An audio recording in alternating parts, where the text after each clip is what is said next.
Welcome to SaaStr Scale 2021. We are so thrilled to have Rob Israch, CMO and GM of Europe from Tipalti with us this morning or afternoon, wherever you are tuning in from. Rob's tuning in and coming to us live from London. So welcome. I see some more folks filtering in. We're really thrilled to have you all. We have 20 minutes with Rob. He is going to have a few minutes at the end for Q&A, so please make sure to take advantage of that by dropping your questions for Rob in the bottom section of your Zoom screen. I will also send you some reminders about that, but let us know if you do have any issues. We're really thrilled to have Rob and really excited to have the next few minutes with him. So before we fully get started, let's join Rob. Please join me in welcoming Rob. I'm going to let you start off, Rob, with why the data matters for this session. Can you quickly tell some results that people can expect from this presentation today? Yeah, absolutely. So we'll go through how to make decisions, decision-making criteria, when to make decisions, timing of decisions, where data fits and where it doesn't. And I've got a further slide that goes into more details on the agenda, but we'll go through that kind of series of decision-making criteria that are critical at various points in your maturity as a fast-growing business. We're thrilled to learn more. So Rob, please take it away. Great. So SaaStr likes to start with the dashboard. So this is one of many clips of dashboards that we use at Tipalti to run our business. Specifically, of course, in my role, I oversee marketing, and I also oversee our international expansion, chiefly Europe, which is the reason I've moved out to London. And so this is one of our dashboards where we monitor new leads that come into the system and the trend lines, the performance against quota, the performance by key segments, whether it's industry sectors or by lead sources or by product lines and such like that. Of course, similar, this is only a lead dashboard. So as you all know, or at least the folks on the phone who are in the marketing function, the beginning of a journey is a lead. There's many metrics prior to the journey, and we measure those as well from a brand perspective and engagement. And then there's touch points after, which we call nurture leads and opportunities. And then, of course, sales and bookings, the things that just really matter. And then, of course, in my other capacities, we have different dashboards to measure different things. But this gives you an example of the types of dashboard that we use at the beginning of the funnel. And yes, literally probably 5 times a day, I refresh this dashboard and 5 other dashboards to run the various different parts of the business. And, I'll talk a little bit today from a marketing perspective as well as a Europe GM perspective, but literally every department in our business, every leader, and then their VPs underneath have their own set of dashboards, and those all line up across the business. We tend to be a very data-oriented decision-making company. And so I'll talk a little bit about how we've done that at scale to hit the levels of growth that we were at the business. So a little agenda, I gave a little preview on that already, but we'll talk a little bit of criteria that's worked at Tipalti and worked for me personally to make strong decision-making, a bit of a guide in decision-making, some criteria of things to do and not to do. I'll go through a use case of global expansion. So I moved out here to London and in December 2020 with the mindset of expanding into Europe, where England or UK was our first step in that foray. And so I'll go into some of the approaches we used to make that those decisions that had to be made. And then we'll talk a little bit about measuring success. And then we'll have time at the end for Q&A. So please do use the Q&A button that you see on the screen in the Zoom chat to add your questions in there. And then I'll do my best to get to each one of your questions that you include there. So, in terms of the philosophy of decision-making that I've utilized and the company utilizes with success, first step is, determine the right KPIs, right? You have to understand where your business is going, make sure you're aligned with the rest of the business on those key goals, and understanding what are the key metrics in your department or your unit that you oversee that line up to those core goals for the business. So what are your key KPIs? What are the business's key KPIs? They should all be connected as a first step. Second step, of course, is creating the measurement system. I can tell you in the marketing field, I can't tell you how many marketers, unfortunately, don't spend a lot of time setting up the right measurement system. It requires having a strong marketing ops function, a strong sales ops function, often a strong setup of your marketing infrastructure. And if you're in a different department, maybe your ERP infrastructure or other types of systems and technology to make sure you are able to measure what you're supposed to measure. Sometimes you talk to people and they say, "Oh, we don't measure this because we don't have the systems to measure it." That's the wrong answer. Get the systems to measure it. It's not only important today, it'll be important tomorrow. Make sure you have the right data that lines up with the goals in the business, and you're incentivizing and measuring people to do the right things for the business, not just a checkpoint that says I did my job well.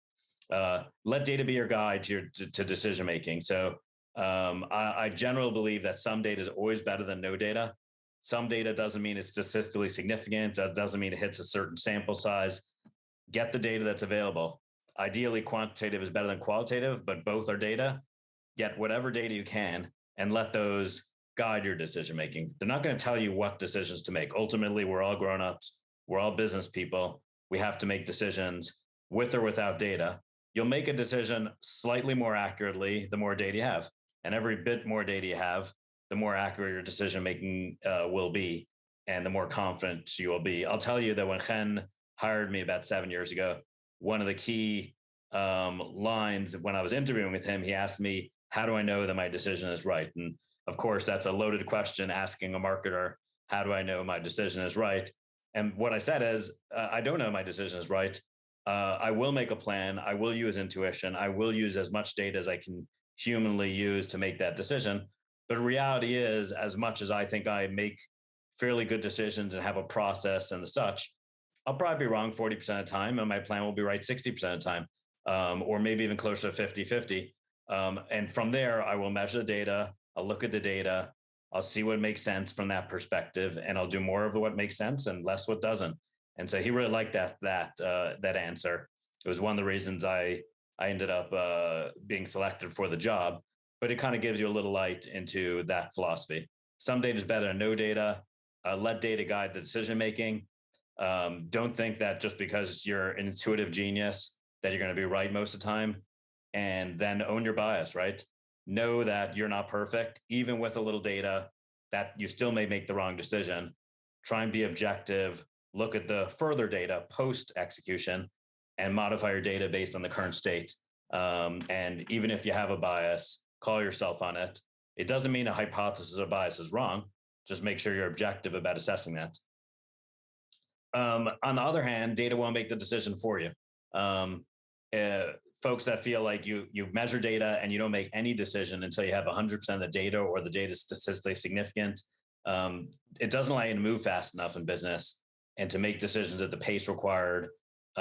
You're a leader for a reason, and part of the reason you're a leader is that you make decisions. And so ideally you have data to make decisions. One decision is to say, no, I'm not going to make a decision here. We're going to delay the decision while we gather more. But ultimately, you're going to have to make a decision. And data very rarely will tell you exactly what decision to make. It'll simply guide and direct the decisions to get them more accurate over time. Certainly, past results don't predict future success. So it's a tricky balance on this one.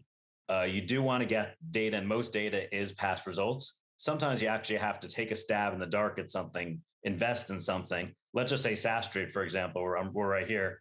But if you were to invest in a vehicle, sometimes you can look at as much data in terms of who the attendees are and what they look like and their makeup and such, but you have to invest upfront, and then you get the results, and then you measure it. And there you have to be objective and say, did it work or did it not, based on the KPIs we set up. So you do have to do some things, execute first to get data. You also sometimes need to look at the past data and use that to guide your decision-making going forward. On the other hand, your business will change, trends change. There's strategic decision-making and factors that are mixed in the decision. There's conflicting data. And so it won't predict the future. It can guide you to make better decisions, but sometimes as your business changes, you have to try new things, maybe things that you tried in the past that didn't work, but the business has now changed. You have a new product line, or you have a better fit in a certain segment, and now it's worth trying new things. because your business has changed. So don't let data be a jail cell for you. It should guide you, but it also shouldn't hold back your growth. Ultimately, we all need to grow our companies. That means we have to take chances and do new things and try new things. Of course, include your team in decision making. Get their ideas. Oftentimes, their ideas will be better than yours. I can tell you, I'm very far away from the ground at this point, and so I need inputs from folks on my team, ideas, data, insights to guide those decisions. But at the end of the day, you're the leader. You have to make decisions, and you can't use collaboration and teamwork as an excuse to not make a decision and be accountable. And finally, understand decision-making cycles. So decisions do change at the time. A decision that's made today on a certain criteria based on certain data may not be the same thing in the future with different situations, different criteria. Certainly, evaluating, let's say, again, a live event would have been different in pre-COVID world versus in COVID world, right? So that's an example of the situation changing beneath you, and the decision-making criteria then therefore changing as well. A few do's and don'ts. I think I've actually hit on most of the items on the left-hand side. Ultimately, you own the decision with data or without. Make it. Bring in others, of course, to help guide the decision, but it's your decision at the end of the day. Try and be as objective as humanly possible and use data to guide your decision. Check your biases. Sometimes it's healthy to be devil's advocate, or when you're asking peers or asking your teammates for feedback, purposely include people who can be devil's advocate to acid test things. And certainly if you're not certain about a decision, that's the perfect time to bring in devil's advocate opinions into decision. You constantly have to revisit decisions to ensure they're valid. Just because a decision was made at a point in time, the world changes, the business has different goals over time, and you have to constantly realign. And certainly testing alignment with business strategy. So for example, let's say marketing runs a program and the program actually shows it generated leads, it generated ops, the cost per op is good. Maybe the op to sale conversion rate and the ROI is actually satisfactory. When you dig into those even those deals or those ops, perhaps they're, let's say, $5,000 deals that have been sourced, or $5,000 ops. And maybe there's a different data set out there, a different analysis out there that says CAC looks at the cost of customer acquisition, says, oh, the cost of customer acquisition is strongest in these segments. They have to be 50 employees and above to hit a certain ROI threshold, for example. And you look back at that test that looked ROI positive from that one measurement system, but now it conflicts with this because when you actually look into those data points, most of those companies were 30 employees or the such.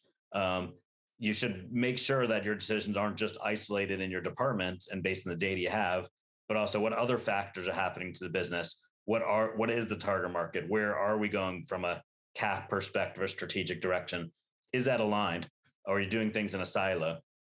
So make sure that generally your strategy, your KPIs, and your measurement system is aligned, and you're at least looking at it from a balanced scorecard approach.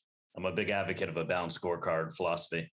I don't often think that one data point leads you the right direction, but it's usually a balance of a few key metrics. On the other side, again, we've talked about only trusting your instinct and intuition. Make sure you test your theories. You do use data wherever you can and be objective about it. Definitely don't be afraid to try new things. You often have to try new things to get data to inform future decision-making. And that's a trap you see set a lot, particularly by people not in marketing or the go-to-market function, frankly. Don't ignore new information. The world changes, your point of view changes, the business strategy changes, the competitive landscape changes, the economy changes, situations like COVID change. And so you have to be factoring in these new inputs constantly. And don't assume just because you've seen this from previous jobs, previous experience and the such, that's exactly the same. Different businesses at different points in time in their maturity have different target markets, different ICPs, different strategic outcomes, different goals. And while that is data and it should be considered, you should also consider that it might not be appropriate for the current condition. So this is an example that we thought would be useful. Certainly, part of my new role was to help basically initiate our international growth, which is a big opportunity for Tipalti. the product we sell is a payables automation platform. It's particularly robust when it comes to global expansion, whether it's a multi-subsidiary or a global supplier base. And so from that perspective, we started looking at global expansion. And the question always was when, right? We always knew that this was actually a pretty big opportunity. One, our product differentiation, our product strategy was always robust and differentiated from a global perspective. We're certainly the strongest from a global payables perspective in the world. And we always knew that. The other data point that supported that is without trying, literally the go-to-market engine of this company has been focused on US because it's a huge market, right? And a huge opportunity for the business. But without trying, we literally got 20% of our customers not from outside of the US. And so from that perspective, you look at the data and literally the demand from the world is telling you we should be in that market, whether we want to or not. Like we're trying to focus on US and we're getting customers from all around the world.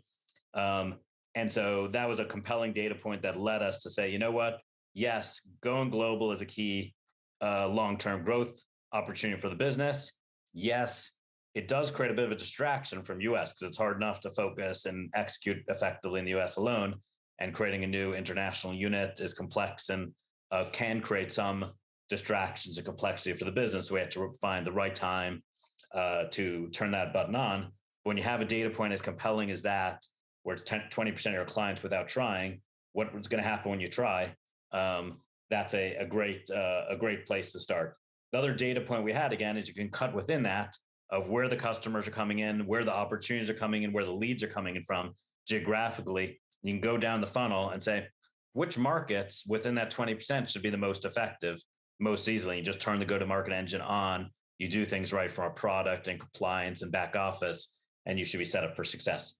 So Rob, it seems like we're almost time to go to questions. Looks like we have just about maybe 2 minutes to address a few of the questions that are coming in. So, okay, thanks, Taylor. I'll jump right to that then. I'll wrap this page up. So a few things you look into really quickly. Of course, you look at the total addressable market. From our perspective, that's mid-market. So we size the mid-market across all the different geographies and the sizes to make sure that the opportunity was large enough. And then we started looking at competitive set. We started looking at product market fit. Where do the values and the differentiations that Tipalti brings to the table match with the product needs in these markets? Are some markets not willing to pay enough? Are some markets not international enough to value some of our differentiators? Are some markets not, we tend to be adopted by tech companies and high growth companies? Are some markets better than others from a VC funding, entrepreneurship perspective? Those are all factors you look at along with needs in the market. Of course, you have to set up a great culture in the company, get the DNA right. It's something Tipalti's done great in the US. We wanted to make sure we replicate that as well. And finally, complexity and things like compliance, which we have to worry about because we're a fintech. So having said that, I'm going to stop sharing and go to Q&A.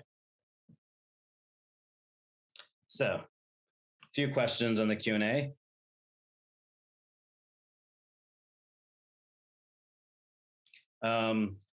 What is the best ways to successfully integrate new teams with existing ones? A great question, actually. So thank you from anonymous attendee. It's a really good question. I think the first piece is know your values and your employee value proposition upfront.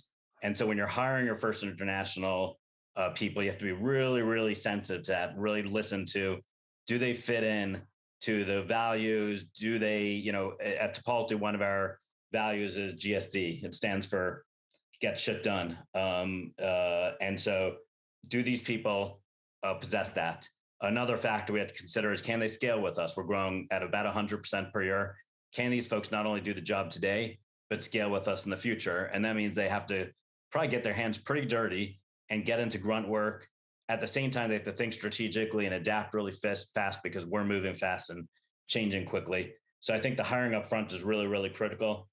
Before we started, of course, we have COVID going on as well. So before we started, we had to do we did a series of dinners together and various gatherings so that we could all meet each other and build relationships and trust prior to kicking off onboarding. Then we spent a lot of time making sure the onboarding experience was really great. And then just ongoing ways to create collaboration and trust, let teammates make decisions, and not everything has to go to the top to be approved. So those were a few of those aspects. Next question. What do you do when the data goes against the anecdotes you hear from your team in the front lines? It's a really great question. I think there'll be different people that have different answers for this. But personally, as long as the data is accurate and you're measuring the right thing, data trumps opinions. If you consistently listen to the front lines and opinions without data, it will lead you astray eventually. And so I think you do have to strike a balance. It doesn't mean you don't listen to opinions and you don't question the data and make sure it's measuring the right things and understand why it's saying what it's saying.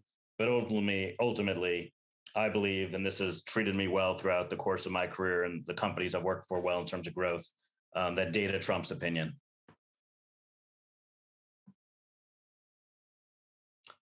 So I think that's the questions we have for today. Do we have seeing if we have any others here?